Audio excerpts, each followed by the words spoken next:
Welcome friends, आप सभी का स्वागत है हमारी एक नई वीडियो में। इस वीडियो में हम पढ़ेंगे क्लास 10th के चैप्टर नंबर 6 के बारे में। इससे पहले हम एक वीडियो आ चुकी है आपके लिए जिसमें हमने क्लास 10th के जो चैप्टर नंबर 6 था उसके एक पार्ट को बना दिया है। आप उसे वहां से देख सकते हैं और इसमें हम पढ़ेंगे उसी के सेकंड पार्ट को, जिसमें हम जानेंगे कि अन्य हमारी जो थ्योरम थी वो कौन कौन सी होती हैं। तो आइए शुरुआत करते हैं। तो देखिए, इसमें जो पहला हमारा चैप्टर का नाम था वो है त्रिभुज और इसका दूसरा भाग है ये। इसकी में 6.2 है वो क्या कहते हैं, देखिए, यदि एक रेखा किसी त्रिभुज की दो अन्य भुजाओं को एक ही अनुपात में विभाजित करे। तो यहां पर हमने एक त्रिभुज बनाया और उसके बाद में एक रेखा जो है वो क्या कर रही है, उसको विभाजित कर रही है। तो विभाजित कर दिया अन्य दो रेखाओं को, ए बी को डी पर और ए सी को ई पर विभाजित करे तो वह तीसरी भुजा के समांतर होगी। तो समांतर होती है तो हमें क्या करना होगा, इसे सिद्ध करना है कि वो समांतर होगी या नहीं होगी। तो इसके लिए यहां पर क्या दिया हुआ है तो इसमें हम कुछ इस प्रकार से इसे जान सकते हैं कि हमें इसको सिद्ध करना होगा। तो हम क्या सिद्ध करेंगे, इसमें यहां लिख सकते हैं कि सिद्ध करना है। सिद्ध क्या करना होगा हमें कि जो DE है वो समांतर होनी चाहिए किसके, BC के। तो अब इसके बाद इसे हम समांतर सिद्ध करेंगे, उससे पहले हमें कुछ लिखना होगा। तो हम यहां लिखेंगे उत्पत्ति में। तो उत्पत्ति में देखिए कि सबसे पहले हमें क्या करना होगा, यहां पर एक ऐसा बिंदु लेना है क्योंकि ये समांतर होती है। इस बात को सिद्ध करने के लिए अभी हम क्या मानेंगे कि ये समांतर नहीं है। जब ये समांतर नहीं है तो हमें एक रेखा ऐसी माननी होगी जो इसके समांतर हो। तो हम क्या करेंगे, D से एक नए बिंदु की रचना करेंगे, DE से रेखा बनेगी जो उसे E डैश लिखेंगे। हम E डैश लिखा तो अब हम कहेंगे यहां हमने, या फिर हम लिख सकते हैं यहां DE डैश समांतर किसके हो जाएगा, वो BC की रचना करते हैं। अब इसकी हम रचना कर देंगे। जब इसकी रचना कर दी जाएगी तो फिर में 6.1 से, अब फिर में 6.1 से क्या होगा, देखो जरा, फिर में 6.1 जो है वो हमें अब क्या दर्शाएगी, वो दर्शाती है कि जब कोई रेखा समांतर होती है तो वहां जिन बिंदुओं पर वो प्रतिच्छेद करती है। तो इस रेखा पर इसको यहां बिंदु मिला है और इस रेखा पर ये बिंदु मिला है, तो ये दोनों कैसे हो जाएंगे यहां पर जो ये दोनों ही बिंदु हैं वो कैसे होंगे, वो बिल्कुल अनुपात में होंगे। तो हम इसको इस प्रकार से लिख सकते हैं कि इसकी वजह से क्या हो जाएगा, AD बटे और ये हो जाएगा DB जो बराबर होगा किसके, ये बराबर होगा AE डैश बटे E डैश और उसके बाद C, इसके बराबर होगा ये। तो इसको हम परिमेय नंबर 1 मान सकते हैं चाहे। अब इसके बाद एक चीज देखिएगा, यहां पहले से दिया हुआ था कि यदि किसी रेखा को दो बिंदुओं पर एक ही अनुपात में विभाजित करे, इसका मतलब वो पहले से ही यहां पर विभाजित कर रहा था। तो हम यहां क्या कह सकते हैं कि दिया हुआ है जो हमें, उसमें क्या है, क्या लिख सकते हैं कि दिया है कि हमें क्या दिया हुआ है, वो दिया हुआ है कि AD बटे DB जो बराबर है किसके, पहले से बराबर है AE बटे EC के, EC ये पहले से हमें दिया हुआ है। इसे चाहे तो समीकरण नंबर इसे 1 मान लें और इसको आप 2 दे सकते हैं। अब इसके बाद एक चीज देखें यहां पर कि दोनों में ही हम यहां देख पा रहे हैं कि समीकरण 1 और समीकरण 2 में, अगर ध्यान से देखें समीकरण 1 और समीकरण 2 में यहां जो बायां पक्ष है वो दोनों समान है। तो हम लिखेंगे समीकरण 1 तथा 2 से, समीकरण 1 तथा 2 से क्या होगा, ये दोनों पक्ष जो बाएं पक्ष हैं वो बराबर हैं, अतः क्या हो जाएगा, यहां पर हम लिख सकते हैं AE बटे EC बराबर हो जाना चाहिए किसके, AE डैश बटे E डैश C के। तो ये दोनों पक्ष भी बराबर हो जाएंगे। अब यहां पर हम इन दोनों पक्षों को क्या कर सकते हैं, बराबर कह सकते हैं कि ये दोनों पक्ष बराबर हैं। अगर ये दोनों पक्ष बराबर हैं तो यहां पर AE और AE डैश जो बिंदु है ये दोनों अलग अलग जगह पर बिंदु हैं, लेकिन इनका जो अनुपात है और नीचे दिए हुए EC और यहां पर E डैश C, EC और E डैश C इनके अनुपात के बराबर होगा। तो इसको आगे हल करने के लिए क्या करेंगे, दोनों में 1 जोड़ने पर हम लिखेंगे दोनों तरफ 1 जोड़ने पर, दोनों तरफ अगर हम 1 जोड़ दें तो 1 जोड़ने पर हमें क्या प्राप्त होगा, तो देखिए AE बटे EC प्लस 1 बराबर से AE डैश बटे ई डैश सी प्लस 1। अब इसको आगे हल कर लेते हैं। जब दोनों में 1 जोड़ेंगे तो इनका लय से लेकर क्या करेंगे, यहाँ बटे में 1 मानेंगे तो इसका लय से लेंगे तो इसका लय से आएगा ई सी। अब ई सी से ई सी में भाग देंगे तो कितना आएगा 1, 1 का गुणा ई से करने पर ए ई, यहाँ पर आएगा ए ई और उसके बाद में प्लस ई सी, क्योंकि 1 से भाग देंगे इसमें तो ई सी आएगा, ई सी का गुणा 1 से करने पर ई सी आ गया। यहाँ पर दूसरी तरफ देखते हैं, दूसरी तरफ क्या है, यहाँ पर आएगा ए ई डैश और इसका जो लैस था वो ई डैश सी आएगा, ई डैश सी। अब इसके बाद ई डैश सी से ई डैश सी में भाग देंगे, एक बार भाग जाएगा और 1 का गुणा ए ई डैश से करेंगे तो यही आएगा। और उसके बाद अब 1 से भाग देंगे इसमें तो यही आता है और इसका गुणा 1 से करने पर भी यही प्राप्त होगा प्लस ई डैश सी। अब देखिए दोनों तरफ इन दोनों को जब हम हल करें तो ए ई तो यहाँ हो गया और इसके बाद में ई से सी यहाँ हो गया। तो ये पूरी जो भुजा बनी है वो है कौन सी, ए और सी है, ए सी बटे यहाँ पर हो चुका है यहाँ पर ए सी बटे और ये हो गया ई सी, जो बराबर होगा किसके, ए ई डैश और उसके बाद में ई डैश सी। तो यहाँ पर ए ई डैश और ई डैश सी जो है वो दोनों मिलकर ए सी का निर्माण करते हैं, तो ये हो जाएगा ए सी बटे फिर से क्या हो जाएगा यहाँ पर ई डैश सी हो जाएगा। अब यहाँ पर अगर हम ध्यान से देखें तो जब इनका अंश समान है, दोनों भिन्नों में अंश समान है तो हर भी समान होगा, तभी दोनों कैसे हो सकते हैं, समान हो सकते हैं। अतः हम क्या कहेंगे, ई सी बराबर हो जाएगा किसके, ई डैश सी। और ऐसा कब संभव होगा, ऐसा सिर्फ तब ही संभव हो सकता है जब ये दोनों बिंदु कैसे हों, समपाती हों। तो हम यहां लिखेंगे ऐसा सिर्फ तब संभव है जब दोनों बिंदु समपाती हों। जब दोनों बिंदु समपाती होंगे तभी ऐसा संभव होगा कि ये दोनों कैसे हो सकते हैं, समान हो सकते हैं। तो दोनों बिंदु वो कौन से थे, जो ई और ई डैश एक ही बिंदु हो, इस कारण से हम यहां पर ये ऐसा कर सकते हैं। अब यहां पर अगर ध्यान से देखें तो ये जो स्थिति है इस पर हम कहें कि यहां से ए डैश ए बटे ए डी बटे डी बी जो था, ए डी बटे और उसके बाद में डी बी और दूसरा बराबर से किसके बराबर, या तो ई डैश माने या फिर ई मान ले, कोई भी मान सकते हैं इसको बिंदु को। तो इसमें लिखेंगे हम क्या, ए ई और बटे में ई सी। जब यह दोनों निकल के आ रहे हैं हमें, तो हम कह रहे हैं कि ये दोनों बिंदु तो एक जैसे थे और हमने इसको क्या माना था, क्योंकि हमने उसकी समांतर रचना की थी। तो रचना करने से हमें पता चला कि जो रेखा पहले से यहां बनी हुई थी डी ई, वो कैसी हो जाएगी, समांतर। ये किसका प्रूफ बनता है, ये हमें किससे प्राप्त होता है, फिर में 6.1 से आता है ये। इस कारण से हम कह सकते हैं अतः क्या हो जाएगा, यहां पर जो है वो डी ई समांतर हो जाए किसके, बी सी के। तो इस प्रकार हम कह सकते हैं कि जो तीसरी रेखा होगी वह भी कैसी हो जाएगी, समांतर हो जाएगी। तो आइए इसको और अच्छे से आप समझ सकते हैं, एक बार इसे पूरा पढ़कर देख सकते हैं या फिर इसका एक चाहे तो आप स्क्रीनशॉट ले सकते हो। और उसके बाद में अब हम बढ़ते हैं हमारी अगली प्रमेय की ओर। तो आइए शुरू करें उसे। तो देखिए अब हम बढ़ते हैं हमारी अगली प्रमेय की ओर, वो है प्रमेय 6.3।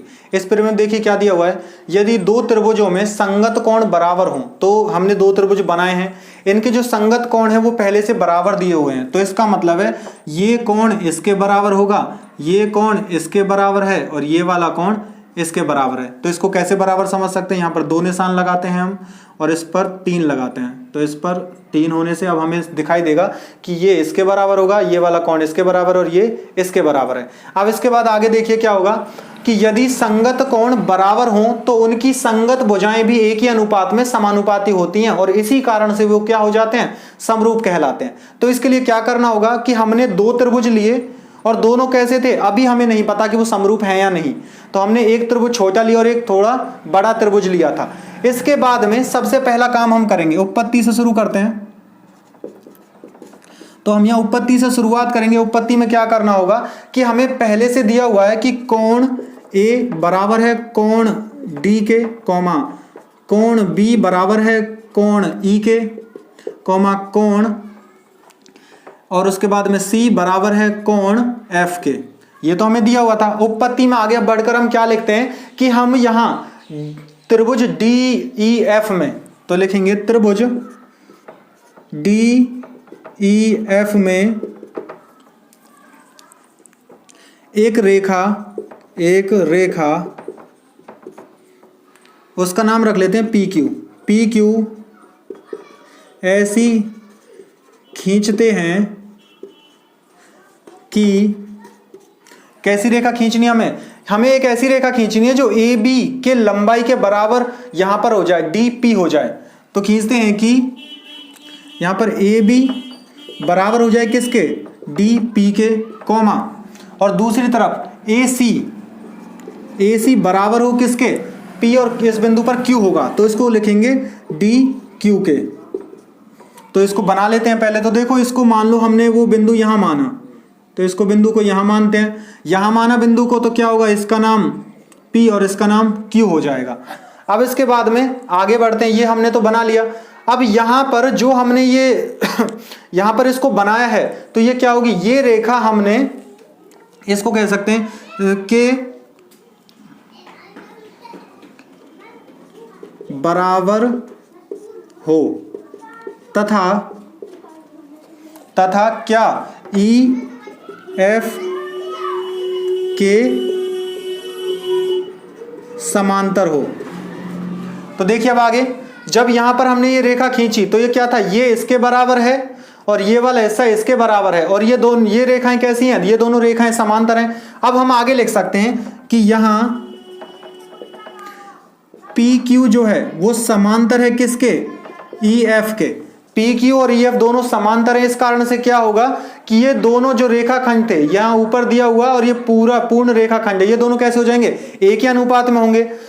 तो जिसमें हम क्या कह सकते हैं कि यहां पर A या फिर कहें D और उसके बाद में P बटे P और E बराबर हो जाएगा किसके, D और Q बटे Q और उसके बाद में F के। ये दोनों बराबर हो जाएंगे। किससे बराबर होते हैं, प्रमेय 6.1 से, ये हम यहां लिख सकते हैं। अब ये हमने बराबर कर दिए। उसके बाद में क्या होगा कि ये दोनों त्रिभुज, अब हमने देखो यहां ध्यान से देखते हैं, त्रिभुज ABC में, इसको हमने यहां पर लिखा है, इसे अब यहीं रहने देंगे। अब देखिए त्रिभुज ABC व त्रिभुज यहां पर था D, उसके बाद P और DQ के में, तो देखिए क्या होगा, ये दोनों जो त्रिभुज हैं अब ये सर्वांग सम हो जाएंगे। सर्वांग सम क्यों, क्योंकि यहां पर जो दोनों भुजाएं हैं, ध्यान से देखें, ये जो भुजा थी, ये वाली भुजा हमने इसके बराबर बनाई है, इस भुजा को इसके बराबर बनाया, और इस त्रिभुज में ये दोनों कोण तो पहले से बराबर हैं, जिस कारण क्या होगा, SAS नियम से त्रिभुज ABC सर्वांग सम हो जाएगा त्रिभुज DPQ के।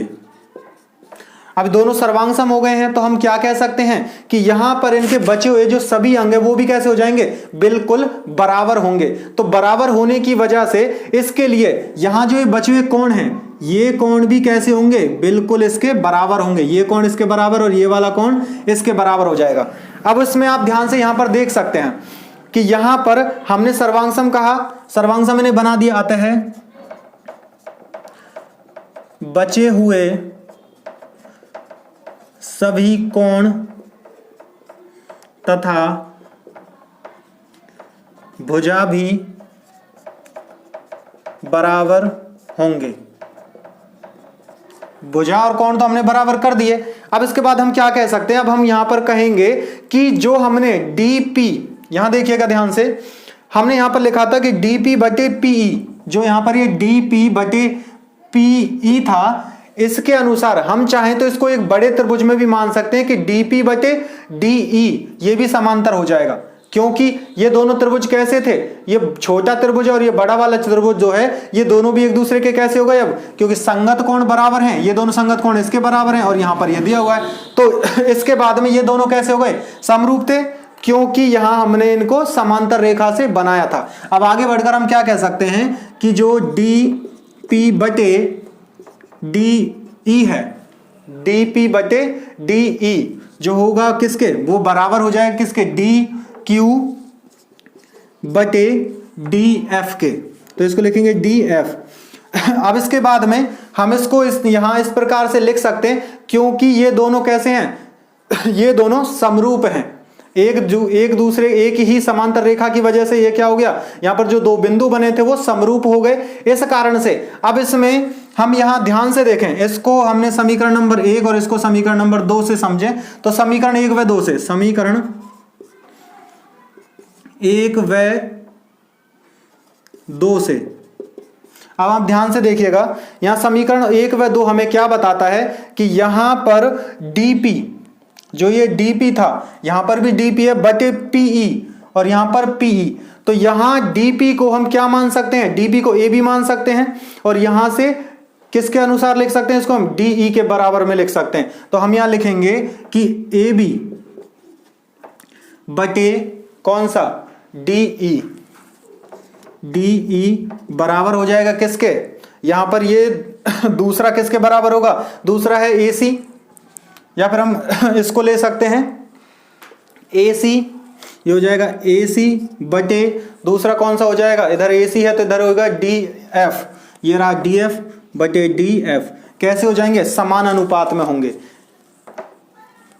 ये दोनों भी कैसे हो जाएंगे, समान अनुपात में। अतः अब हम कह सकते हैं कि ये भी समानुपाती या समरूप होंगे। तो इस प्रकार हम इनको क्या कह सकते हैं कि ये समानुपाती भी होंगे और कैसे होंगे, समरूप भी होंगे। तो इस कारण से जब यह त्रिभुज इसके सर्वांगसम हो गया तो उसके बाद में ये दोनों समांतर रेखा की वजह से क्या हुआ था, एक कोण दोनों में उभयनिष्ठ था, इस कोण को ये और इसके बाद में यहां पर ये भुजा का अनुपात जो था इस भुजा के बराबर था और संपूर्ण त्रिभुज के बराबर भी था। इस कारण से ऐसा ही निर्माण यहां पर हुआ है कि ये अनुपात जो है इसके बराबर है और संपूर्ण त्रिभुज के बराबर भी है। इस कारण से हम कह सकते हैं कि ये दोनों ही त्रिभुज कैसे हो जाएंगे, समरूप होंगे। और ऊपर वाला जो त्रिभुज है इसके बराबर है। जब ये छोटा वाला त्रिभुज इस बड़े वाले त्रिभुज के समरूप है तो यह त्रिभुज भी इस बड़े वाले त्रिभुज के समरूप हो जाएगा।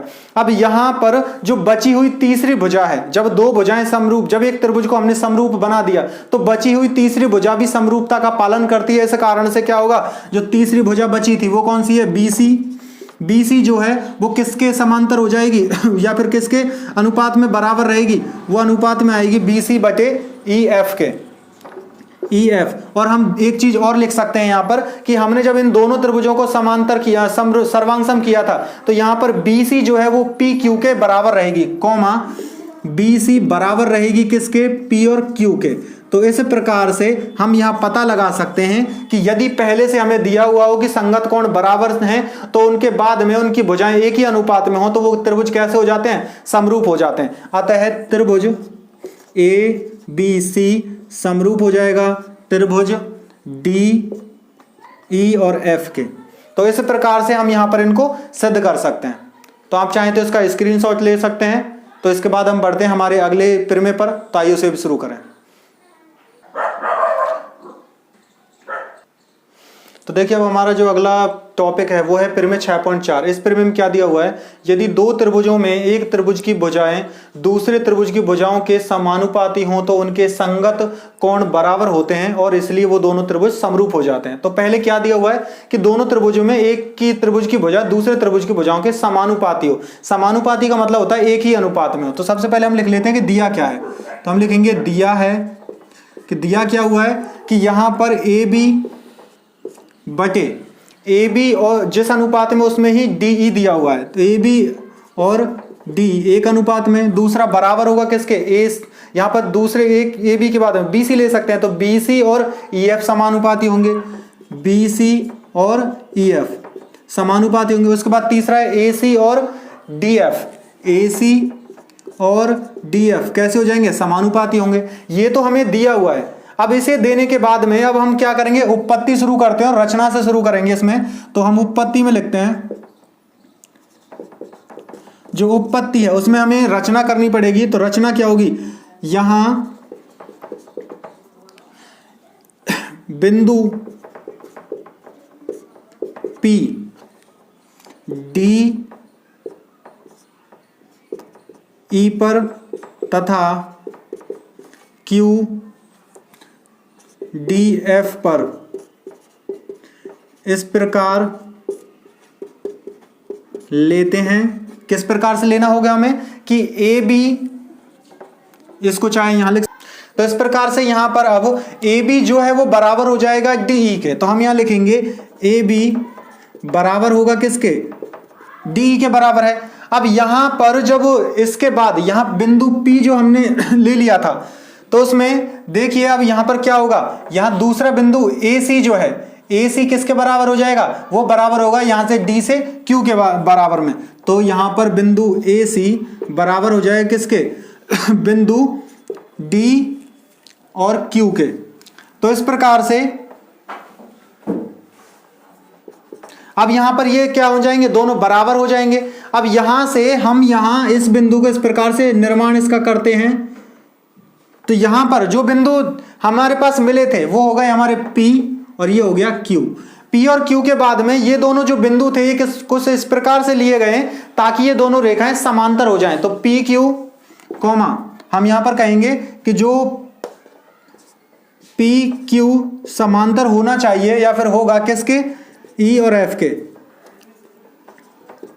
होना चाहिए, ऐसा लिया गया है। अब इसके बाद में क्या होगा, हमने इनको समांतर तो ले लिया, अब यहां पर जब इनको हमने समांतर इस प्रकार से लिया है तो देखिए इसमें यहां पहले से कहा गया था कि वो दोनों त्रिभुजों की भुजाएं तो समानुपाती हैं। अब ये समानुपाती था इसके, और यहां पर ये जो हमने इसके आकार में लिया है तो ये छोटा त्रिभुज इस त्रिभुज के बराबर हो जाएगा बिल्कुल। दोनों त्रिभुज सर्वांगसम होने की वजह से क्या होंगे, इनके बचे हुए सभी अंग जो है वो समान हो जाएंगे और समान होने की वजह से अब यहां पर ये त्रिभुज इसके समानुपाती होगा, क्योंकि यहां पर हमने क्या कर दिया, इनको एक समांतर रेखा बनाई है, तो समांतर रेखा की वजह से DP और PE एक समान अनुपात में होंगे। तो हम लिखेंगे DP अपॉन या बटे में और PE बराबर होगा किसके, दूसरा हो सकता है DQ बटे में और वो होगा QF के, वो हो जाएगा QF के। ये दोनों समानुपाती हो जाएंगे। अब जब ये दोनों समान अनुपात में उपस्थित हैं तब हम क्या कहेंगे, क्योंकि ये इससे आया था PQ और EF जो है वो दोनों समांतर रेखाएं, ये फिर में आता है फिर में 6.1 से। अब इसके बाद में जब ये दोनों समानुपाती हो चुके हैं तो क्या होगा, अब यहां समानुपाती होने की वजह से इसके कोण इसके कैसे थे, सर्वांगसम, ये दोनों त्रिभुज सर्वांगसम है, सर्वांगसम होने की वजह से ये कोण इसके बराबर होगा, ये कोण इसके बराबर होगा और ये कोण ऑलरेडी पहले से इसके बराबर होगा।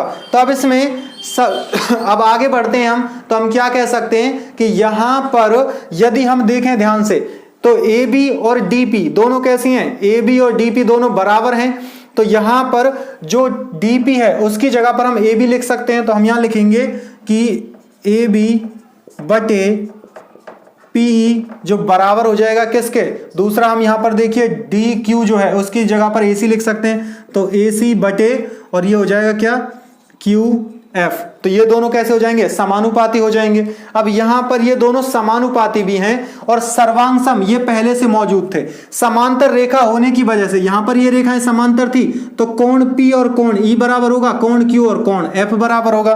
तो यहां पर जब हमने इसको समांतर खींचा था, इसी में हम आगे बढ़ाकर इस बात को लिख सकते हैं कि कोण P बराबर हो जाएगा किसके, कोण E के, कोमा कोण उधर से Q बराबर होगा कोण किसके, F के। ऐसा क्यों होगा, ये कैसे कोण है, ये संगत कोण है समांतर रेखाओं पर बने हुए। तो ये है समांतर रेखा के संगत कोण, संगत कोण। तो इस कारण से ये दोनों कोण बराबर होंगे। और इस त्रिभुज में अगर त्रिभुज को ध्यान से देखें, सिर्फ इस एक त्रिभुज में, तो त्रिभुज DPQ और त्रिभुज DEF, इन दोनों ही त्रिभुजों में ये जो कोण है ये पहले से कैसा दिया हुआ है, पहले से उभयनिष्ठ है, दोनों में आ रहा है। तो यहां पर कोण जो है हमारा, यहां जो एक पहले से आ चुका है, ये दोनों इसके समांतर बन चुके हैं। और यहां पर हम देख सकते हैं कि ये भुजा कैसी है, यहाँ पर जो भुजा थी वो पहले से इसके अनुपात में थी, कोण हमें बराबर मिला है, इस कारण से हम कह सकते हैं ये दोनों भी कैसे हो गए, समानुपाती तो थे, लेकिन ये इसके सर्वांग सम है, ये त्रिभुज इसके सर्वांग सम है, तो इस त्रिभुज को बिल्कुल इसके जैसा माना जा सकता है। ये त्रिभुज जब इसके जैसा माना जाएगा तो हम कहेंगे ये त्रिभुज में कोण बी और कोण पी दोनों एक जैसे हैं, कोण सी और कोण क्यू एक जैसे हैं, इस कारण से यहां पर कोण बी और कोण ई भी एक जैसा होगा, कोण सी और कोण एफ भी एक जैसा ही होगा। अब इसको आगे बढ़ाकर हम लिख सकते हैं, अतः कोण बी बराबर हो जाएगा कोण ई के, तथा कोण C बराबर हो जाएगा कोण F के। ऐसा क्यों हुआ था, क्योंकि ये त्रिभुज इसके सर्वांग सम है और ये दोनों कोण कैसे हैं, इन दोनों में ये त्रिभुज के कोण समान हैं, क्योंकि यहां पर एकांतर कोण थे। और इस बात को हम यहां पर भी लिख सकते हैं कि त्रिभुज त्रिभुज यहां पर त्रिभुज A B C सर्वांग सम थे, त्रिभुज D E डी पी और क्यू के किससे सर्वांग सम थे, तो एस, यहां पर हमने कौन से नियम से उनको सर्वांग सम किया था, क्योंकि ये भुजा जो थी वो इसके बराबर थी, ये भुजा इसके बराबर थी, और यहां पर एक कोण दोनों में कैसा था, बराबर आ रहा था, इस कारण से एस नियम से, एस नियम से।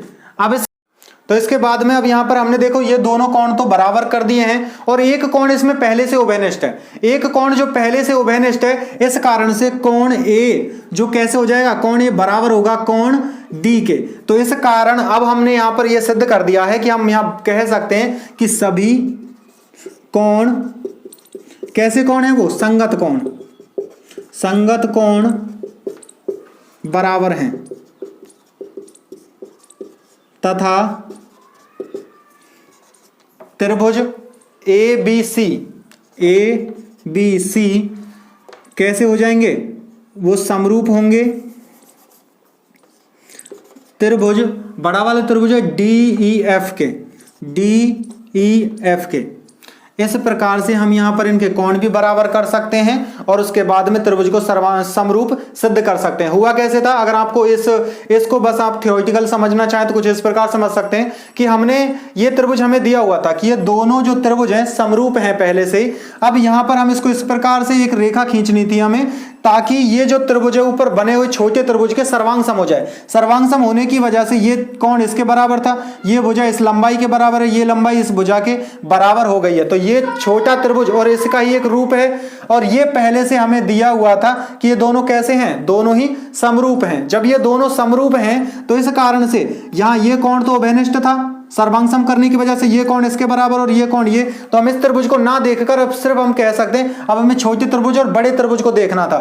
तो ये कोण यहाँ बिल्कुल एक जैसा है, समांतर रेखा खींची थी तो ये कोण इसके बराबर आ गया और ये वाला कोण इसके बराबर आ गया, जिसमें हमें यहाँ इसको पहले से समरूप करना था, जिसमें हम चाहें तो जो परिमेय 6.2 है उसका विलोम भी काम में ले सकते हैं। और इस कारण से यहाँ पर क्या होगा, विलोम काम में लेने से हम कह सकते हैं दोनों रेखाएं समांतर हो जाती हैं, और समांतर होंगी तो ये परिमेय 6.1 और 6.2 दोनों की मदद से हम कह पाएंगे। ऐसा सिर्फ तभी हो सकता है, ये ऐसा तब संभव होता है जब त्रिभुज कैसे हो, समरूप होते हैं। तो इसीलिए यहां पर कोण भी बराबर हो गए और त्रिभुज जो हैं ये दोनों त्रिभुज भी समरूप हो गए, और ये इसके सर्वांग सम था, इस कारण से ये पूरा त्रिभुज भी इसके समरूप हो चुका है।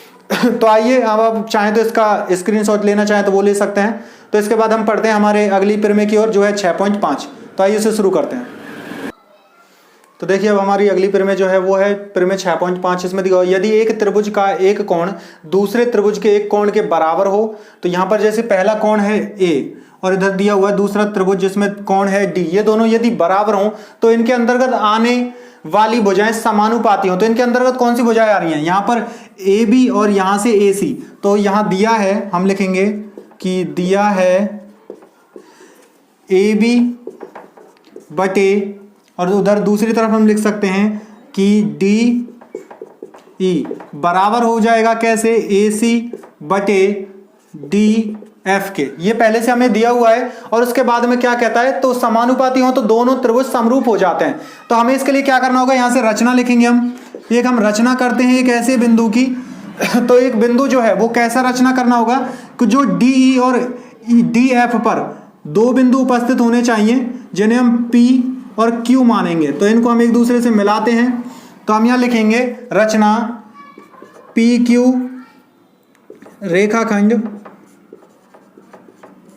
जो कैसा हो, पी क्यू समांतर भी हो किसके, ई एफ के, तथा